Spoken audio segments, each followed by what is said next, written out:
ये है Qatar. Saudi अरब, Bahrain और यूएई के दरमियान वाक़े दुनिया का सबसे अमीर तरीन कंट्री। इतना अमीर कि इसकी पर कैपिटा इनकम है $1,28,000, जो कि अमेरिका, सिंगापुर और इवन पड़ोसी अरब ममालिक जैसे कि यूएई और सऊदी अरेबिया वगैरह से भी कहीं ज्यादा है। चंद साल पीछे चले जाएं तो कतर सिर्फ एक तपता हुआ सहरा था जिसमें गुर्बत, भूख और बोरियत के अलावा कुछ नहीं था। तो फिर ये इतनी बड़ी ट्रांसफॉर्मेशन कैसे हुई? जो देश सारे अरब कंट्रीज में से सबसे गरीब था, आज दुनिया का अमीर तरीन देश कैसे बन गया? इसके पीछे एक बहुत ही इंटरेस्टिंग कहानी है और ये कहानी बाकी सारे अरब कंट्रीज की कहानी से मुख्तलिफ है। 1940 में कतर में सबसे पहली ऑयल फील्ड डिस्कवर हुई। 1960 तक कतर में तेल की खोज और जमीन से निकालने का काम उरूज पे था और कतर के हालात आहिस्ता आहिस्ता बदलना शुरू हो चुके थे, मगर अभी भी कोई बहुत ज्यादा तब्दीली नहीं आई थी।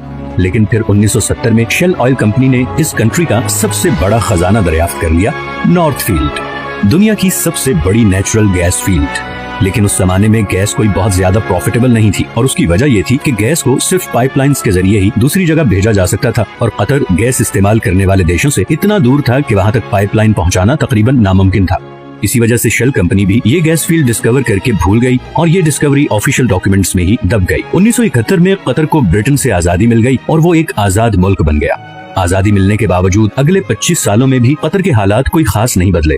और फिर आया 1995, जब क्राउन प्रिंस हम्माद बिन खलीफा अस्सानी ने बगावत करके अपने ही बाप की हुकूमत का तख्ता उलट दिया और कतर का अमीर बन गया। नए अमीर का एक ही फोकस था और वो था गैस। हम्माद बिन खलीफा ये जानता था कि कतर की तकदीर सिर्फ गैस ही बदल सकती है, इसीलिए उसने एक बहुत ही रेयर टेक्नोलॉजी गैस लिक्विफिकेशन में इन्वेस्ट किया। लिक्विफिकेशन एक ऐसी टेक्नोलॉजी है जिसमें गैस को लिक्विड फॉर्म में कन्वर्ट किया जाता है ताकि उसे ऑयल की तरह शिप्स में दूसरे कंट्रीज तक पहुंचाया जा सके। इस सारे प्रोसेस में गैस को 161 डिग्री पे ठंडा रखना पड़ता है।